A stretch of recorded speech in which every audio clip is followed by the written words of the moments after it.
কোলাউড়ায় সামাজিক ও মানবিক সংগঠন ভাইজান 24 গ্রুপের 4 বছর পূর্তি উপলক্ষে শীতবস্ত্র ও খাদ্য সামগ্রী বিতরণ সহ নানা কর্মসূচি সম্পন্ন হয়েছে। গতকাল 26 ডিসেম্বর শুক্রবার দিনব্যাপী বিভিন্ন আয়োজনের মাধ্যমে অনুষ্ঠানটি উদযাপন করা হয়। কর্মসূচির শুরুতে বিকাল 2টায় একটি বাইক শোভাযাত্রা বের করা হয়। শোভাযাত্রাটি বুধপাশা এলাকা প্রদক্ষিণ করে রাঙ্গিচড়া এলাকায় গিয়ে এক আনন্দ আড্ডার মধ্য দিয়ে শেষ হয়। পরবর্তীতে বিকালে পুনরায় বাড়িতে ফিরে প্রথম ধাপে গ্রুপের পক্ষ থেকে অসহায় মানুষের মাঝে খাবার ও কম্বল শীতবস্ত্র বিতরণ করা হয়।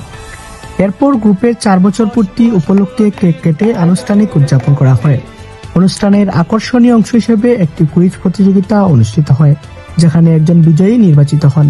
আমি ধন্যবাদ জানাই ভাইজান 24 গ্রুপের এস এ প্লাস ভাইকে এরকম একটা সুন্দর একটা আয়োজন করার জন্য। আমি বিগত 1 বছর আগে আমি এই গ্রুপের আয়োজনে আমি প্রথম বিজয়ী হয়েছি।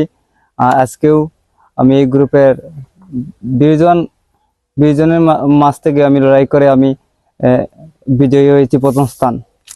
অনুষ্ঠানে অতিথি হিসেবে বক্তব্য রাখেন বৃহত্তর সামাজিক সংগঠন লংলা ইউনাইটেডের সভাপতি নওয়াব আলী হাসিব খান। ভাইজান 24 দীর্ঘ 4 বছর ধরে আপনাদেরকে সবাইকে সাথে নিয়ে এই দক্ষিণ অঞ্চলের বিভিন্ন অসহায় নিপীড়িত মানুষের পাশে দাঁড়াবার জন্য তারা সবসময় চেষ্টা করেছে। আর এরকম সামাজিক সংগঠন, যেহেতু আমি একটি সামাজিক সংগঠন পরিচালনা করি, তিনিও আছেন এই কমিটিতে। আমাদের এখানে যারা উপস্থিত রয়েছেন তাদের সবার প্রচেষ্টা, আপনাদের সবার প্রচেষ্টা হচ্ছে অসহায় মানুষের পাশে দাঁড়ানো। যারা যে পরিবার থেকে একজন অসহায় মানুষ যার মেয়ে বিয়ে দিতে পারতেছে না, বা শীতবস্ত্র বিতরণের মতো বিভিন্ন সমাজ কল্যাণ যে মানুষের জন্য কাজ করার উদ্দেশ্যেই আপনাদের কমিটিটা তৈরি হয়েছে। দেখতে দেখতে আজকে 4 বছর পূরণ হয়ে গেল। এই 4 বছর উপলক্ষে আজকে অসহায় শীতার্ত মানুষের মাঝে বস্ত্র বিতরণ, মানে শীতবস্ত্র বিতরণ আর কিছু খাবার বিতরণ করছেন। এই জন্য আমি আপনাদেরকে ধন্যবাদ জানাই। আমি আশা করব আগামীতেও আপনারা এই ধারাবাহিকতা অব্যাহত রাখবেন।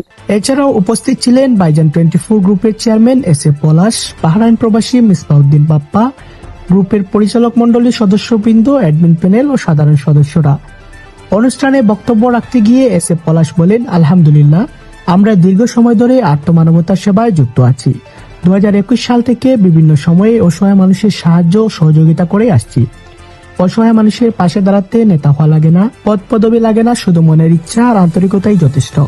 যতদিন বেঁচে আছি একজন সাধারণ মানুষ হয়ে মানবিক কাজ করে যাব, সবাইকে সাথে নিয়ে ইনশাআল্লাহ। তিনি এ সময় মানবিক এই কর্মসূচিতে অংশগ্রহণ করে টি শার্ট স্পন্সর করার জন্য চ্যানেল ডিসি কর্তৃপক্ষের প্রতি ধন্যবাদ ও কৃতজ্ঞতা প্রকাশ করেন।